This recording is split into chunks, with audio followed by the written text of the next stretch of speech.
When a man works 60 hours a week to keep a roof over his family's head, he never imagines he's funding his wife's vacation with her boyfriend. I found out from a hospital bed. Not from a text, not from suspicion, but from a travel segment on the hospital TV. My wife, Jessica, was wearing a silk yellow dress, laughing. Her hand wrapped around Chase Montgomery, the same smug bastard who once called my job work for men with no ambition. She told me she was working late. On screen, she was sipping champagne, ocean breeze in her hair. One part of me wanted to smash the TV. The other part started planning. Because the real pain wasn't just the betrayal. It was knowing I paid for it. Every luxury, every smile, every damn lie. And when a good man stays quiet for too long, he doesn't scream. He strikes. If you've ever been the one who paid the bills, played by the rules, and still got played, stick around. This story is for you. I don't remember collapsing. Just a flash of fluorescent lights, someone shouting my name, and then nothing. Next thing I knew, I was waking up in the whitest room I'd ever seen, Bayview Medical. The kind of sterile, soulless place where time stands still and every beep reminds you that you've become a problem someone else needs to fix. Clara, the nurse, kept calling me honey, like I was her lost uncle from Iowa. "Do you know where you are?" she asked with that smile nurses practice in mirrors. "Medical," I croaked. My throat felt like sandpaper soaked in regret. They told me it was stress, exhaustion, dehydration, 60-hour weeks, no breaks, fast food, caffeine. My body had finally called time out when my mind refused to. And the worst part? I wasn't surprised. Because deep down, I'd known for a while, something in my life was off. Just not like this. They said it was just a warning. No heart attack, no stroke, just a full system crash. Stress-induced collapse, they called it. But what they didn't say, what they couldn't say, was this.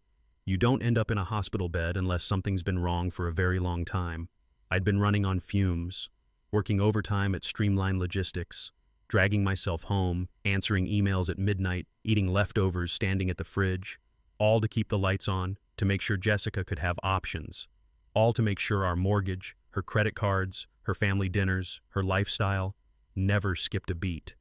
And I kept telling myself, just hold on a bit longer, just push through this season, it'll get better.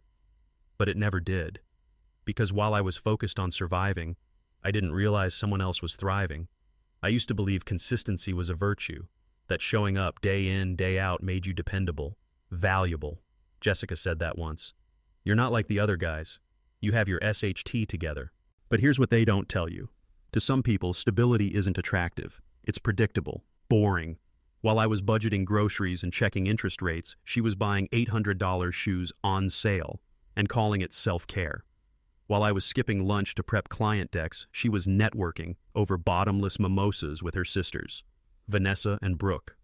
The kind of women who laughed at coupons and called people like me salt of the earth like it was a bad thing. Still, I played along, because that's what husbands do, right? You show up, you provide, you don't complain, even when the jokes at family brunches cut deep, even when you realize you're the only one not laughing. Vanessa once asked me what I did all day. Move boxes, she smirked. I smiled, swallowed the insult, and told her, supply chain logistics. She blinked like I'd spoken another language. Oh, right, steady job. That word again, steady, like it was an insult.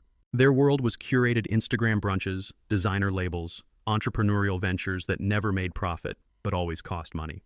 Mine, spreadsheets, margins, freight timelines, real work, boring work, but work that paid for their champagne. Jessica said I didn't get her family. She was right. I didn't understand how you could spend more than you made and still think you were superior. But I let it go, because I thought love meant compromise.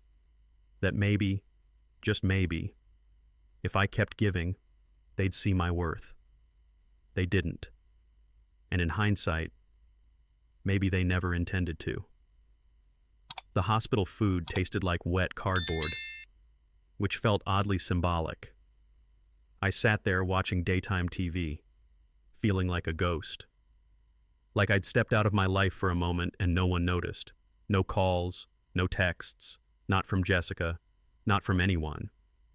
The woman who used to check in if I was 5 minutes late didn't ask where I'd been for 12 hours. The silence was louder than the heart monitor. Eventually, I picked up the remote. Channels surfed through noise and nonsense. Cooking shows, infomercials, politics, then the Travel Channel. Correction, American dream destinations, big smiles, brighter oceans, fake joy. Today, we're on board the world's largest luxury cruise ship, the host chirped. I was about to change the channel. Then the camera panned, and my blood ran cold. There she was, Jessica, wearing a silk yellow dress I'd never seen before, laughing, radiant, champagne flute in hand, and next to her, Chase Montgomery, hair slicked back, smile like a politician, the same guy who once told me, "Some people work, others build wealth." His hand was on her lower back. Her smile, the one I used to get. Now it was his. And in the background, Vanessa and Brooke, matching sunglasses, designer swimsuits, all of them clinking glasses like they just won the lottery. Only, I was the one who paid for the ticket. It felt like the universe kicked me in the chest. For a second, I thought I was hallucinating. The painkillers, the stress, the fever dreams. But no, it was real. The cruise ship, the backdrop, the timestamp, the dress. It all matched. Jessica, my wife of 7 years, wasn't just on a vacation. She was starring in a commercial for the life I never got to live, and I was paying the bill. My phone buzzed, a credit card alert. Cruise charge, $9,842.60. Approved. Jessica's card. Technically our card, but one she only used for emergencies. Apparently, sipping rosé with your boyfriend qualifies.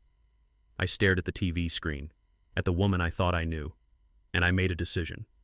I didn't call her right away. Instead, I sat still. Let the silence settle around me like dust. It wasn't rage I felt. Not yet. It was something colder, sharper. Clarity. The lies, the missed calls, the client dinners. They weren't random. They were a pattern. And the cruise? That wasn't the beginning. It was the celebration. She was already gone. I'd just been too blind to see it. But I see it now. I reached for my phone, dialed her number with a hand that barely shook. She answered on the second ring. "Hey, babe," she said, breezy. "Feeling better?" I looked at the screen again. She was still on camera, still smiling, still lying. "Where are you?" I asked. "At work," she said, without missing a beat. I smiled. "Enjoy yourself," I whispered, and hung up. That was the moment everything changed. No shouting, no confrontation, just a quiet line in the sand. Jessica didn't even text back. She probably thought I was still drugged, still clueless, still safe. But she was wrong, because something in me clicked. I'd spent years being the reliable one, the one who fixed leaks, paid taxes early, filled the gas tank without being asked, and I got traded in for a tan and a smile. But now I wasn't going to fix anything. I was going to watch it all burn. We met in October. It was one of those golden autumn evenings when everything feels cinematic. Jessica worked in event planning, always dressed sharp, always moving fast. I was the guy in the background, the steady one, the logistics guy. She said that's what she liked about me. "You're calm," she told me once. "Everyone else is drama. You're gravity." Back then, I believed her. We went on dates that felt like small miracles. Late-night tacos, laughing under string lights. That first Christmas, she bought me cufflinks with my initials, said I was the first man who made her feel safe. But safety, I've learned, is a temporary currency. People don't stay for safety. They stay for excitement. And when that fades, so do they. In the beginning, everything was easy. We didn't argue. We finished each other's sentences. Even silence felt romantic. I didn't notice the shift at first. It was subtle. She stopped laughing at my dumb jokes, started correcting me in front of her friends, introduced me as her husband Ethan, like a title, not a person. I brushed it off. We were both busy. She was stressed. I was tired. That's what marriage is, right? Ups and downs. But then came the comments. "The couch is so old school. Maybe something more modern?"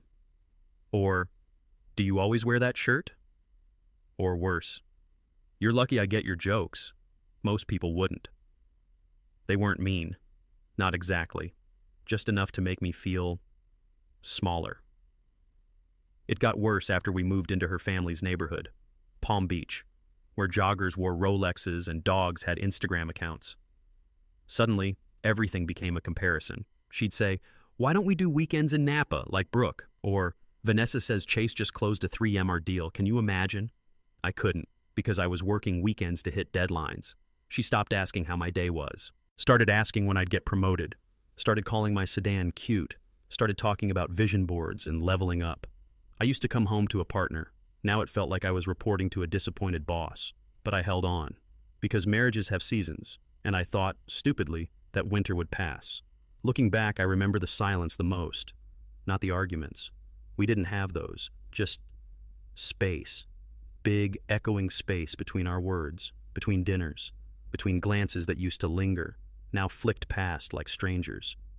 She started sleeping with her phone under her pillow. "Work emails," she said. She took longer showers, came home later, smelled like perfume I didn't buy. Once I asked if she was okay. She smiled and said, "Of course, you worry too much." But it wasn't worry, it was instinct. Something inside me had started screaming. I just didn't know what I was hearing. Not yet. The moment I should have known. Our 3rd anniversary. I booked a reservation at the place we had our first date, La Perla. She canceled an hour before. Client dinner, can't reschedule. No apology, no offer to make it up. I ate alone, watched couples laugh under candlelight. She texted me at 11:37 p.m. "Hope you had fun." I stared at that heart emoji like it was a knife. I typed, "We need to talk," then deleted it. What was I going to say? "I miss you? I feel invisible?" That wasn't love. That was fear. Fear of breaking something. That was already cracked. There was a photo. Just one. Tucked in a drawer next to my old watch. Jessica in a hoodie, no makeup, holding my coffee mug. Years ago, on a Sunday morning. Her eyes looked at me like I was the best thing that ever happened to her. Now she barely looked at me at all. People say love dies slowly, but they're wrong. It dies in moments. When someone forgets your birthday. When they roll their eyes instead of laughing. When they look at their phone instead of you. And the worst part? You still remember how it used to be. That's what kills you, not the betrayal. The contrast. I started finding receipts. Not for cruises or jewelry. For lunches, drinks, rideshare pickups from addresses I didn't recognize, Uber receipts at 1:42 a.m. She said she stayed at Brooke's place. But when I asked Brooke later, just in passing, she hesitated, said, "Oh yeah, I think so. Let me check." I didn't push. I wasn't ready. Because asking for the truth means you're ready to live with it. And I wasn't. Not yet. I still believed this was just a rough patch. Still thought I could fix it. I was wrong. I remember one night, she came home tipsy. Said she was out with the girls. Her perfume hit before she did. Sweet, expensive, not hers. I asked what they talked about. She shrugged. "Nothing important. You wouldn't get it." She kissed my cheek. Went straight to the shower. Didn't notice I hadn't eaten. Didn't ask why I was still in my work clothes. Didn't care that I'd been awake for 18 hours. I sat there, alone at the dinner table, watching her untouched plate. And I felt like a ghost in my own home. Invisible. Replaceable. Like I'd already been written out of her story. But no one told me. We stopped touching.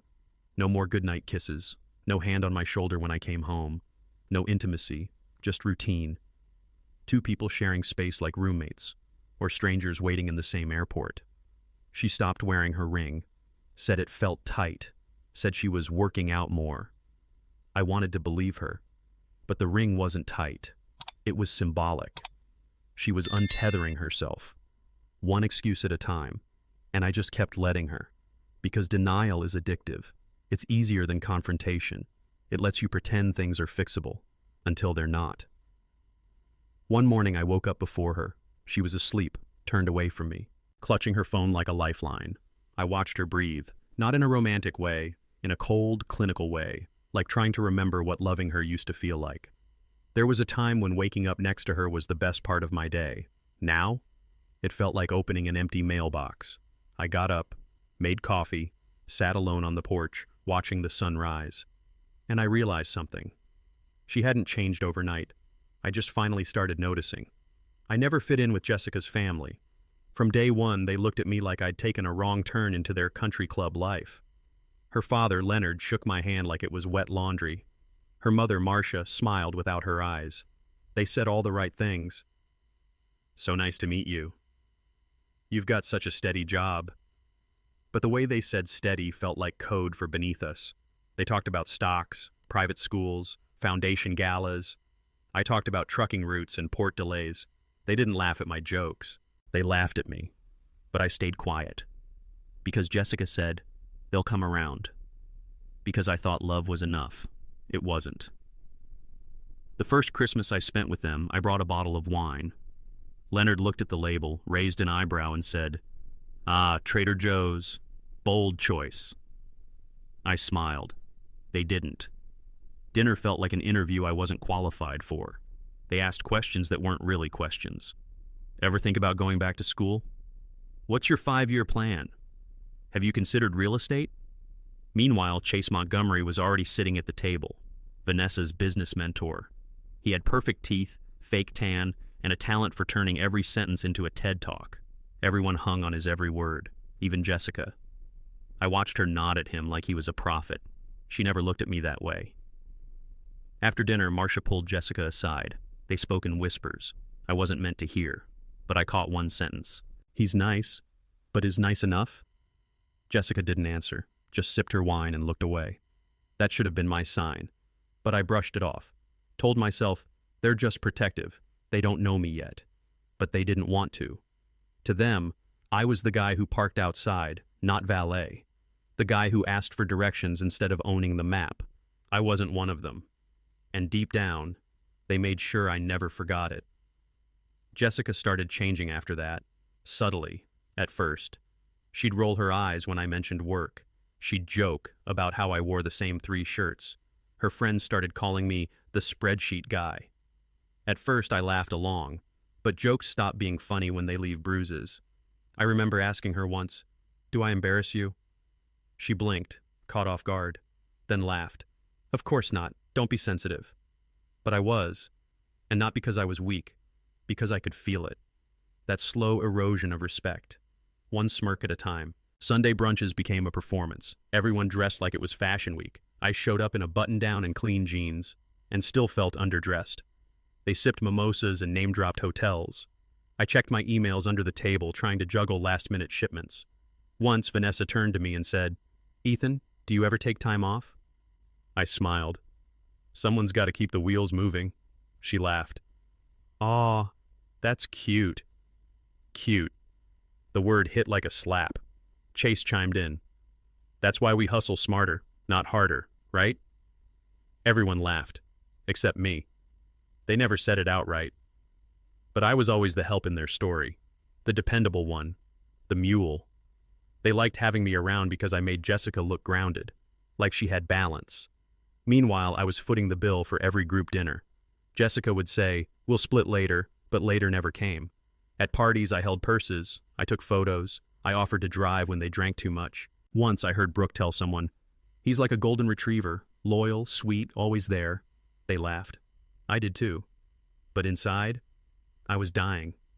Even our house wasn't mine anymore. Jessica redecorated without asking. Replaced the couch I picked out with a $6,000 statement piece. Painted over my office with blush tones. Said she needed it for content creation. She had an entire Pinterest board called Elevated Living. Apparently, I didn't make the cut. I tried to speak up once. "Can we just agree before changing things?" She looked at me like I'd kicked her dog. "It's just a couch, Ethan. Don't be so dramatic." But it wasn't about the couch. It was about space, respect, being seen. And I wasn't. They liked me best when I was silent, when I nodded, paid, drove, smiled, when I played my part and stayed in my box. But the minute I voiced frustration, they called me tense, said I was killing the vibe. Jessica would sigh. "Why can't you just enjoy yourself?" Because I wasn't enjoying anything. I was surviving in plain sight, drowning in a room full of people sipping champagne. And the worst part? They thought I was lucky to be there, with them. Like proximity to their world was a gift. It wasn't. It was a leash. Sometimes I wondered what she told them about me. Did she say I was boring, Did she laugh about my meal prep habits? Did she mock my work boots? One night I heard her on the phone with Vanessa. I mean, I love him, but he's just so routine. Routine. The same routine that paid our mortgage, that bought her jewelry, that covered for her sister's business losses. I wanted to storm into the room, to ask her what she meant, to ask if I was just a backup plan, but I didn't, because part of me already knew the answer. They looked at me like furniture, useful, durable, replaceable. I was the guy who made life easier, but never brighter, never exciting. To them, I wasn't a partner. I was infrastructure, the foundation beneath their marble countertops and designer rugs. And the irony? I worked harder than all of them combined, but they measured worth in flash, in noise, in curated captions and yacht parties. I measured it in consistency, in showing up, in loyalty. And in that world, loyalty was outdated, and I was obsolete. I watched the footage in silence. Jessica laughed into the camera like it was her wedding day, wearing a silk dress that floated in the breeze, wearing our wedding band, and Chase, God, that smug bastard, had his arm around her like I never existed. The caption read, highlighting our favorite luxury couple on the oceanic paradise. Luxury couple. I turned up the volume. They were being interviewed. She said her name was Jessica. No last name. Smart. Chase said they were celebrating a new chapter in life. Said they'd earned the good life through smart investments. I stared, mouth dry, heart cold. That was my wife, on national TV, pretending I didn't exist. I pulled up the cruise line's website, looked at the packages. They weren't cheap. The suite they were in, $10,000, minimum. My stomach dropped. I opened our joint credit card account, scrolled past dozens of regular purchases, gas, groceries, utility bills. Then I saw it. Cruise Oceanic Paradise, $9,842.60, charged 5 days ago, approved. I stared at the number, almost 10 grand, for champagne sunsets and silk dresses, paid by the guy eating saltines in a hospital bed. I laughed, not out loud, the kind of laugh that lives behind clenched teeth. So this is what I worked 60 hours a week for. The more I looked, the worse it got. There were flights to Miami, spa packages, designer store receipts. I called the bank, verified every transaction. They were real, every last one. I pulled up our budgeting app, something I created to help Jessica feel involved. She hadn't logged in for months. No surprise. I opened our shared Dropbox, receipts, invoices, nothing suspicious, until I saw one labeled Consulting Montgomery Group. I clicked it. $5,500, paid from my business account. I didn't even know I had a connection to Montgomery Group, but apparently I'd funded them too.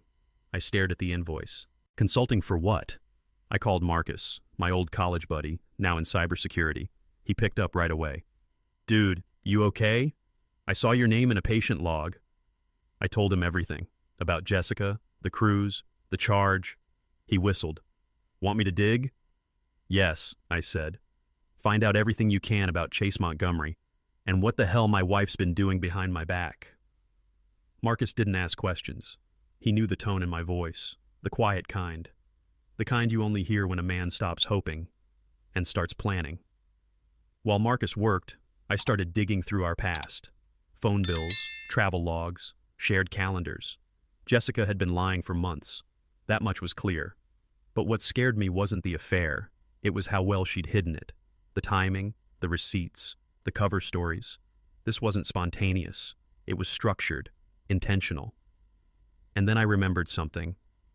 Last month she asked for my tax login, said her accountant needed it to merge deductions. I gave it without thinking. I trusted her. I gave her access to everything. Now, I wasn't even sure what belonged to me anymore. Marcus called me back at 11:13 p.m.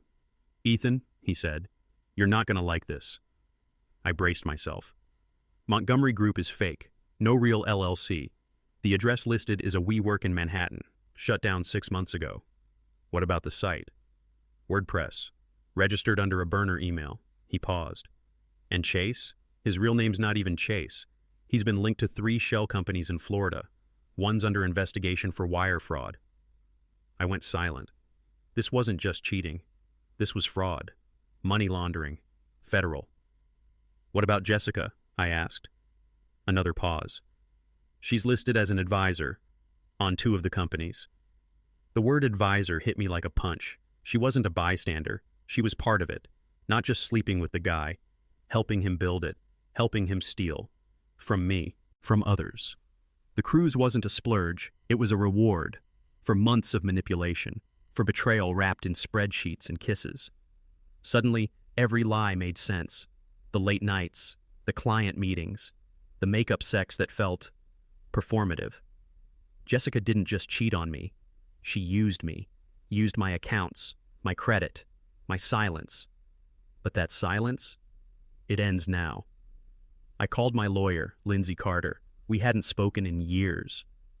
She handled my business contracts back when I thought my biggest problem was late invoices. She answered on the second ring. Ethan? Yeah. What's going on? I need to know what it takes to protect myself, financially, legally. She didn't ask why, just said, come in first thing tomorrow. Bring everything. I didn't sleep that night. I just sat at my kitchen table surrounded by printouts. My name, her name, and a long paper trail leading straight to hell. This wasn't just divorce. This was war. That night, I packed a bag. Not because I was leaving, because I didn't know what would come next. Jessica still hadn't called, still hadn't texted. Maybe she was busy being adored on some luxury deck, sipping another drink bought with my hours, my health. I looked around the house. Every room held memories and lies. The wine glasses we never used, the throw pillows I never picked, the wedding photo she hadn't taken down, yet. I took it off the shelf, stared at the smiles, wondered what part of it had ever been real. I didn't find an answer. At 6:07 a.m., I walked out of my house. No note, no warning. Let her wonder. I drove to Lindsay's office in silence. No music, no radio. Just the hum of a man who's finally done being quiet. She met me in the conference room with coffee and a legal pad. Talk, she said. So I did. From the cruise to the invoices to Marcus's findings. She listened. Didn't blink. When I finished, she nodded once. We can take this to court, but if you're willing to be patient, we can go deeper. How deep? I asked. She smiled. Federal deep. Before I made any moves, I needed one thing. Proof. Not just of her lies, but of her willingness to say them. To my face. So I picked up my phone, dialed her number, watched her face light up again on that TV rerun from the cruise segment. She answered fast. Hey babe, I was just about to call you. How are you feeling? I kept my voice calm. Better? You working today? Yeah, she said, not missing a beat. At the office. Total chaos. I might have to stay late. I looked back at the screen. Jessica in a beach cabana, wearing sunglasses, laughing at a joke I'll never hear. In meetings? I asked. Back to back, she said. I'm slammed. I stared at the phone. That's okay, I told her. Take your time. I hung up. That was it. No yelling, no accusations, just confirmation. She was gone. And now? So was my patience. I sat with that call for a full minute, replayed every word, every fake syllable. She lied like it was breathing, like the truth was optional, like I wasn't worth the effort it took to remember where she told me she was supposed to be. That's when I knew. I couldn't fix this. There was no version of this where we talked it out. No counseling, no closure. This wasn't about communication issues. This was betrayal in its purest form. And I'd spent too long waiting, hoping, wishing things would make sense. Now it was time for something else. It was time to act. Lindsay laid out the plan. Step 1, isolate accounts, protect business assets, secure everything I legally owned. Step 2, trace financial behavior, build the case, quietly. Step 3, prepare for exposure. Because if Jessica was linked to Chase, and Chase was a fraud, this wasn't just divorce, it was criminal. We'd need documentation, we'd need strategy, and above all, we'd need timing. Don't confront her, Lindsay warned. Let her think you're still in the dark. Why? I asked. Because when people think they've won, she said, that's when they get sloppy. That same day, I opened a new checking account, in my name only, moved my paychecks, paused joint access, changed every password I could think of, banking, utilities, cloud storage. I redirected all mail to a P.O. box. I even bought a new phone, one she didn't know about. This wasn't paranoia, it was protection. Every digital footprint wiped, every financial link severed. I wasn't running, I was preparing. Because Jessica and her people had been planning in silence for months. Now it was my turn. And I don't play loud, I play precise. Marcus sent me a folder labeled Truth. Inside were screenshots, invoices, shell company diagrams, and a spreadsheet titled Projected Withdrawals, Q2. Her name was listed as a 20% beneficiary. It made me sick. Not because of the money, but because of how long she'd been building this without me knowing. I sent it all to Lindsay. She called within the hour. "This is enough for discovery," she said. "And maybe more." "You mean jail?" I asked. "Depends on how greedy she got," she replied. "But Ethan, this is big. You need to move carefully." I already was. That night I logged into our joint account one last time. It had been drained, slowly, methodically, not in one big hit, but over weeks, months, little things, gift cards, work expenses, fake donations, crypto transfers, $300 here, $2,000 there. So subtle I hadn't noticed. But the total? Nearly $40,000. Gone. Jessica had bled the account dry. Not all at once, but in cuts so thin I didn't feel them until it was too late. Now I felt every single one. And I wasn't just heartbroken, I was awake. The next morning I called my HR department, had them switch my payroll. I canceled the joint credit cards, opened new ones, froze every account that still had her name on it. Then I called the mortgage lender, removed autopay, every stone she could hide under. I turned it. Every faucet she thought would flow, I shut off. I wasn't trying to hurt her. I was just reclaiming what was mine, one piece at a time, because love might make you blind, but betrayal? That'll give you 20/20 vision. I began gathering evidence, old emails, screenshots, transaction logs, photos, social posts tagged with locations she never told me about. I even pulled footage from the smart doorbell she forgot I'd installed. Dates and times didn't lie. She did. Everything she thought she covered, I uncovered, piece by piece, lie by lie. It was methodical, painful, but necessary. Because the truth isn't always loud. Sometimes it's just waiting in the quiet for someone brave enough to face it. Lindsay had one final suggestion. Hire a private investigator. She gave me a name. Samantha Ellis, ex-cop, now freelance, good at staying unseen, better at finding what others hide. I met Sam at a diner off the interstate. She listened while I laid it out, calmly, carefully. When I finished, she leaned back and said, "Your wife's not dumb, but she's cocky." "She thinks she's untouchable," I replied. Sam nodded. "And that's when people make mistakes." I slid her a folder. I need everything. Where they go, who they meet, how they move. She tapped the folder. "You'll have it." As I drove home, I felt nothing. Not sadness, not anger, just clarity. This wasn't about revenge anymore. This was about reclaiming myself, my money, my time, my dignity. Jessica could play pretend on yachts, smile for cameras, clink glasses with frauds. But I knew something she didn't. I wasn't broken, just quiet. And quiet men don't explode. They execute. A week after I hired Sam, she sent me a message. "Check your inbox. Password, war ready." Inside were dozens of files. Photos of Jessica and Chase meeting with clients. Images of them walking into office buildings that didn't have names on the doors. Documents pulled from leaked databases. Most damning of all, bank transfers. Wire activity. Between shell companies, each one tied to someone with Chase's face or Jessica's name. Not once, not twice, over 20 times. $2,000 here, $9,000 there, $14,500 consulting fees. The transfers always looked legitimate until you noticed where they ended. Always in a dummy LLC, always back to a personal account. And guess whose account showed up more than once? Jessica's. Sam called me that night.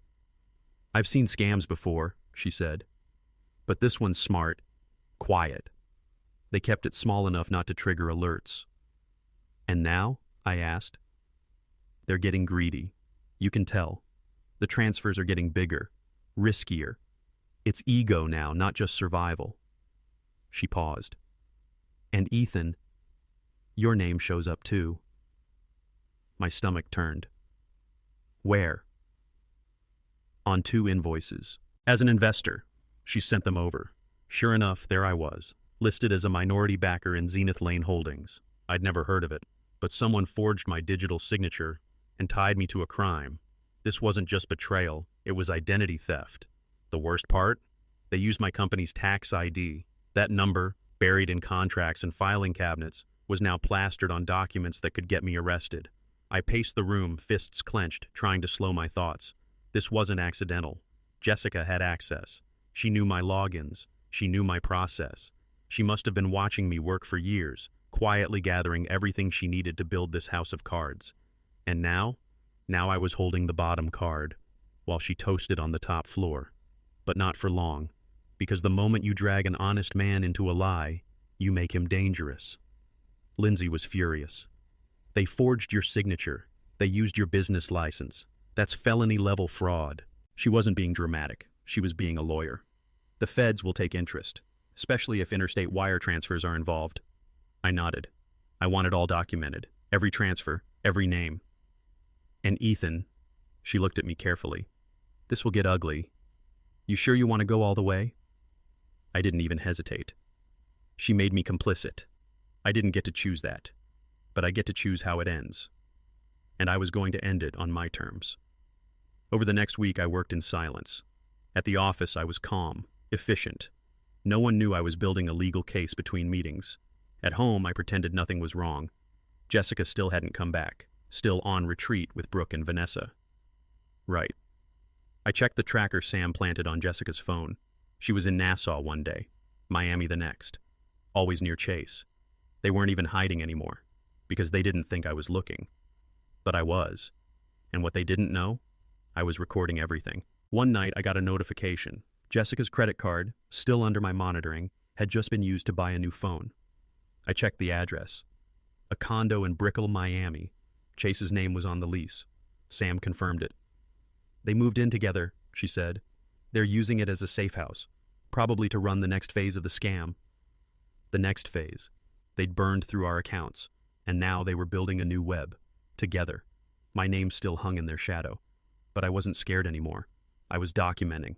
I was preparing, because this wasn't revenge, it was exposure. Sam kept digging.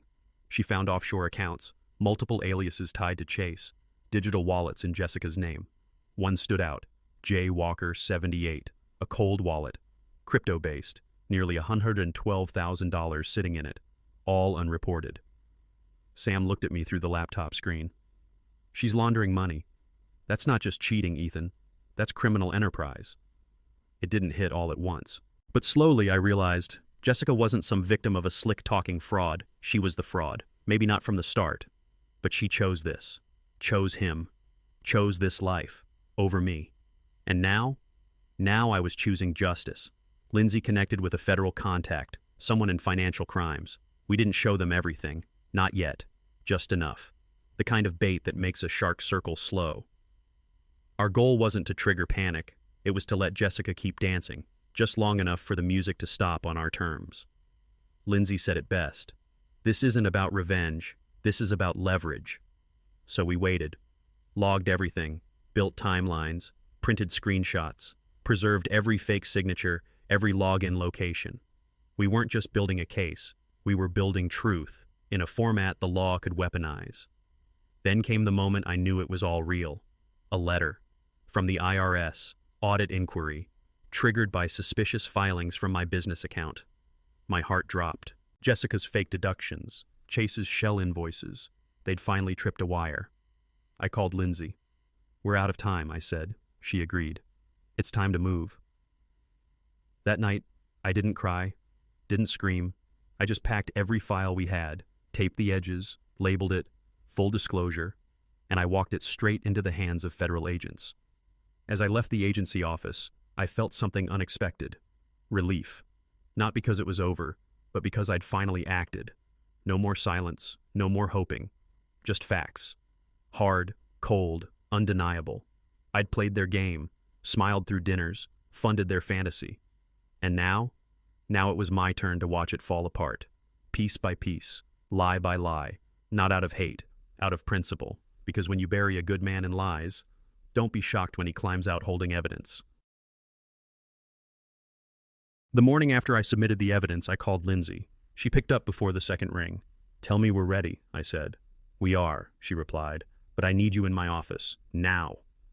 I arrived 30 minutes later. The legal pads were gone. In their place, folders, court documents, federal correspondence. "This isn't just divorce anymore," she said.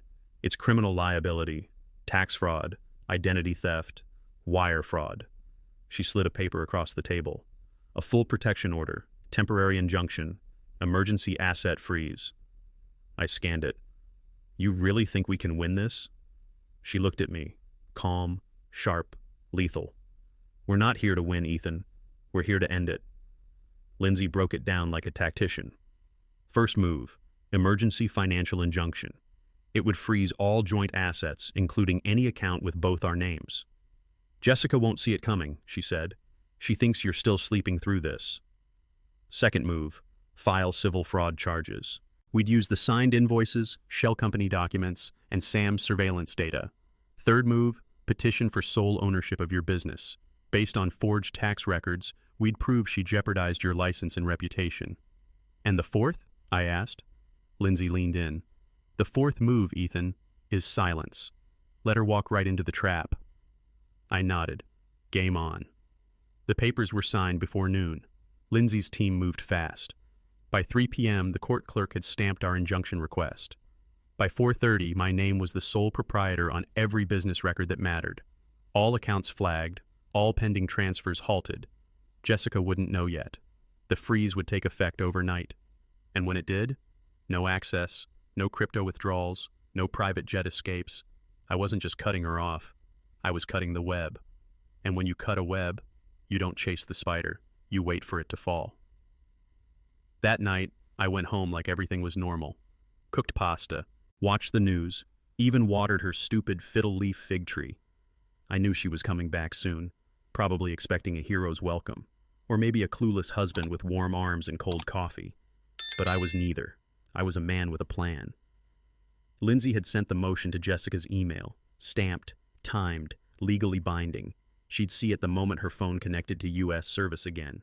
And when she did, she'd realize she hadn't won. She'd walked into a court case, and I was the plaintiff.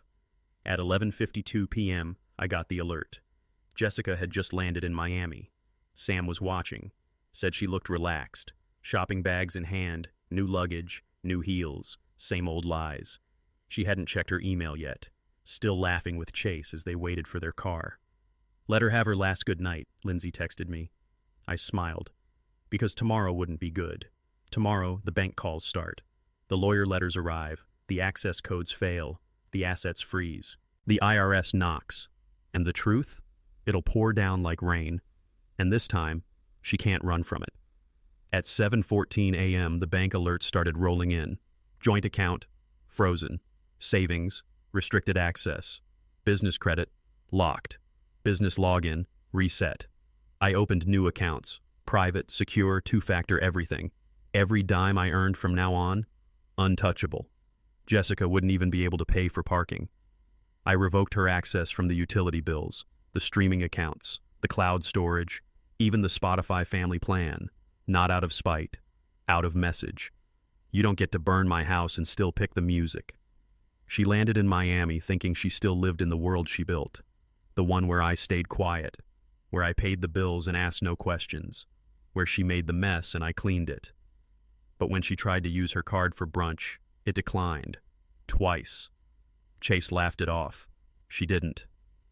Then the text started. Jessica. Hey babe, is the card acting weird? Jessica. I think something's wrong with the account. Jessica. Call me ASAP. Urgent. I didn't reply. Sometimes silence is the most violent answer. I sat in my office watching the tracker on her phone. She bounced between Chase's condo and the bank. At 10:12 a.m., she tried to access our joint portal. Denied. At 10:15, she called the bank manager. He told her everything, the freeze, the legal motion, the revocation of her authority. Jessica lost it, according to Sam, who sat in the next booth, screaming, demanding, saying she didn't understand. But she did. Oh, she did. She'd spent years building a kingdom of lies, and now she was watching it fall, brick by golden brick. At noon, she called me again. Not the soft voice this time, not the fake sugar. Jessica. Ethan, what the hell is going on? I picked up, calm, clear. You forged my signature. You stole from my company. You lied to my face. She paused, just long enough to realize I knew everything. Baby, Don't, I said. You don't get to baby your way out of this. Another pause. Then the mask dropped. You won't get away with this. I almost laughed. I already did. Click. I blocked her number. Power doesn't always roar. Sometimes it just hangs up first. Jessica showed up at the house that night. Same heels, same attitude. But this time, the key didn't work. She banged on the door like she owned the place. I didn't answer. From the upstairs window, I watched her rage, watched her scream into her phone, watched her realize that everything had shifted. Inside, I sipped my coffee. Calm. She'd had her stage, her audience, her drama. Now it was my turn. And this show, this one plays by my rules. 2 days later, I met with Sam Ellis again. We sat in the back of a nondescript coffee shop away from windows, voices low. She's frantic, Sam said. Jumping between banks, calling lawyers, even tried to access your cloud drive. She won't stop, I replied. No, Sam agreed. But that's good. Desperate people make sloppy moves. She slid a small flash drive across the table. What's this? I asked. Footage, audio, timestamps. She's talking to Chase about offshore transfers, real names, routing numbers. My hands didn't shake. I just nodded. She's digging her own grave, Ethan, Sam added, and we're giving her the shovel. That night, Sam sent me a plan. Operation name, Paper Trail. The idea was simple. Create the illusion of access. Leave a single shared folder open. Bait.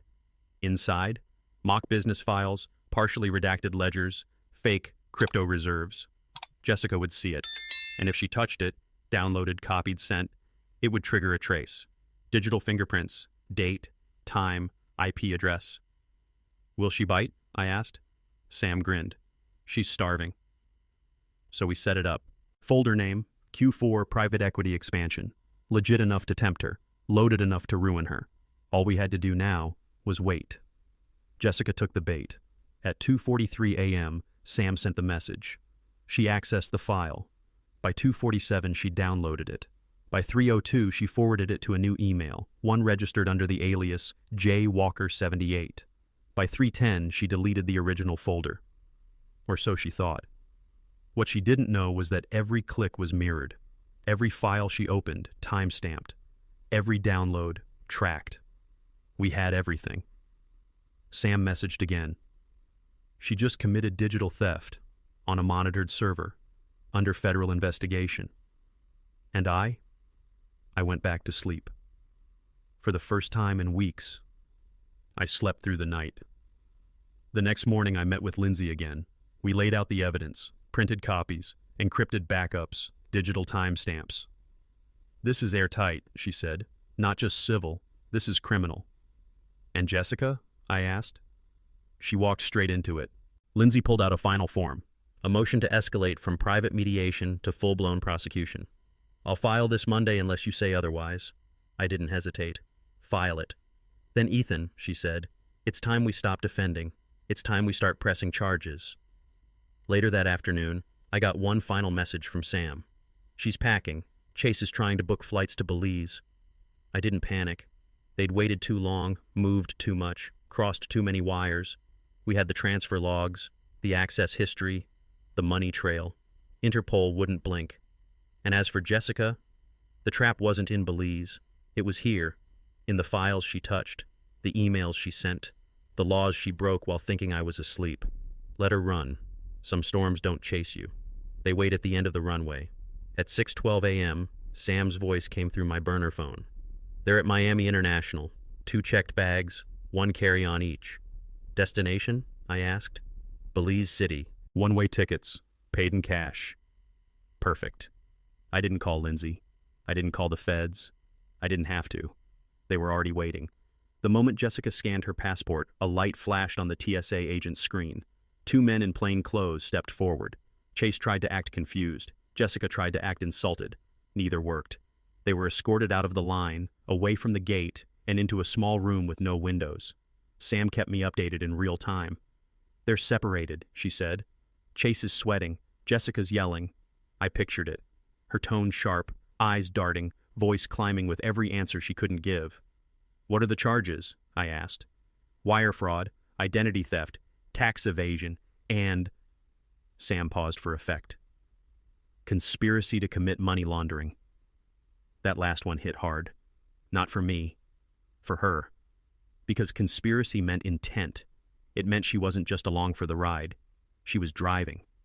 And now, she was about to lose the keys. By mid-morning, the calls started. Unknown numbers, voicemails I didn't check. I knew it was her.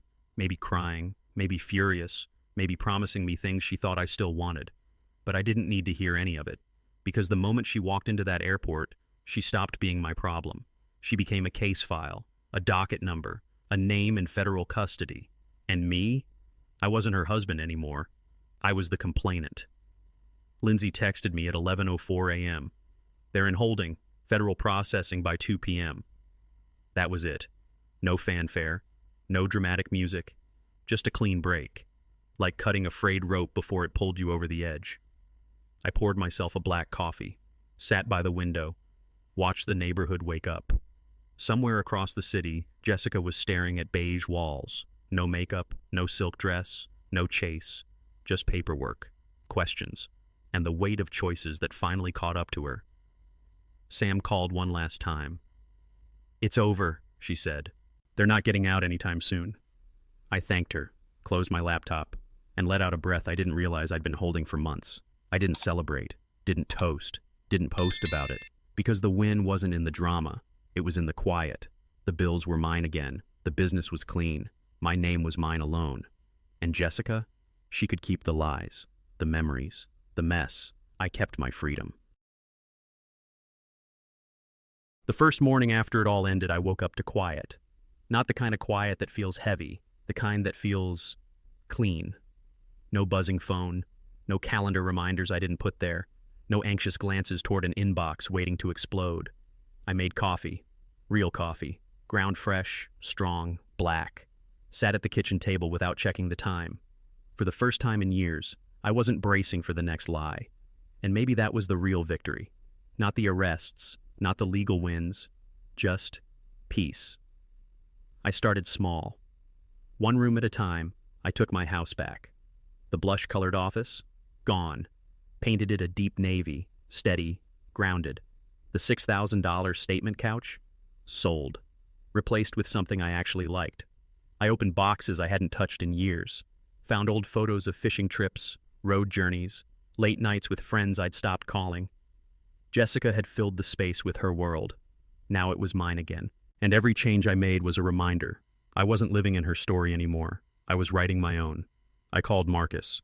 We met at a bar we used to haunt in our 20s. Same sticky counters, same jukebox in the corner. "Man," he said, shaking his head, "you've been through hell." "Yeah," I replied, "but at least I didn't unpack there." We laughed. It wasn't forced this time. Marcus raised a glass. "To new chapters." I clinked mine against his. For months, my life had been about exposure, evidence, and endurance. Now it was about something else. Not forgetting, never that, but moving forward, without carrying the weight she left behind. Work felt different too. I no longer dreaded my office. I stayed later, not because I had to, but because I wanted to. Clients noticed. Deals came easier. Even my crew seemed lighter. It's amazing what happens when you cut out the drain. I wasn't chasing luxury or proving myself to anyone's family anymore. I was just building something solid, on my own terms, the kind of life that doesn't need approval or apology. One night I sat on the porch with a beer, watching the sun drop behind the trees. For years I thought the worst thing in life was losing someone you love. I was wrong. The worst thing is losing yourself in the process. I'd done that. And now, piece by piece, I was taking myself back. I didn't know exactly what the next chapter would look like, Didn't have a 5-year plan or a vision board, but I had something better: freedom, and the quiet certainty that I'd never trade it again. A few weeks later, the paperwork came through. Business, 100% mine. House, mine. Every trace of her name, gone. The case was still winding through the courts, but it didn't matter. I wasn't waiting for the verdict to start living again. I'd already won, not because she lost everything, but because she no longer had a single piece of me. Not my money, not my time, not my mind. And that kind of freedom, you can't buy it. You have to survive for it. I started running again. 3 miles before sunrise, the world still quiet, streets still empty. It wasn't about fitness, it was about rhythm. Breath in, foot down, step forward. Every run felt like proof that I'd made it out, proof that I could trust my own pace again. Life didn't need to be a sprint, it just needed to move in the right direction. And if there's one thing betrayal teaches you, it's this: you never waste steps on someone who's walking you backward. Marcus asked me once if I regretted marrying her. I told him no, because regret means you wish it never happened. And I did learn something. I learned that trust is a choice, that love without respect is just a performance, and that silence can be either your prison or your weapon. I chose the second. Some lessons cost you money, some cost you years, and some cost you the version of yourself that tolerated less than you deserve. That version of me, he's gone. One night, I wrote a single line in my journal. If they take your kindness for weakness, let them learn what your silence can do. It wasn't about revenge. It was about boundaries. Because people like Jessica don't just break trust. They bet on you never finding the pieces. And if you're listening to this, if you've ever felt broken, let me tell you something. You're not broken. You're between chapters. And the next one, you get to write it. This isn't a story about a marriage ending. It's a story about a man beginning again, about standing up without shouting, about reclaiming what's yours without asking for permission.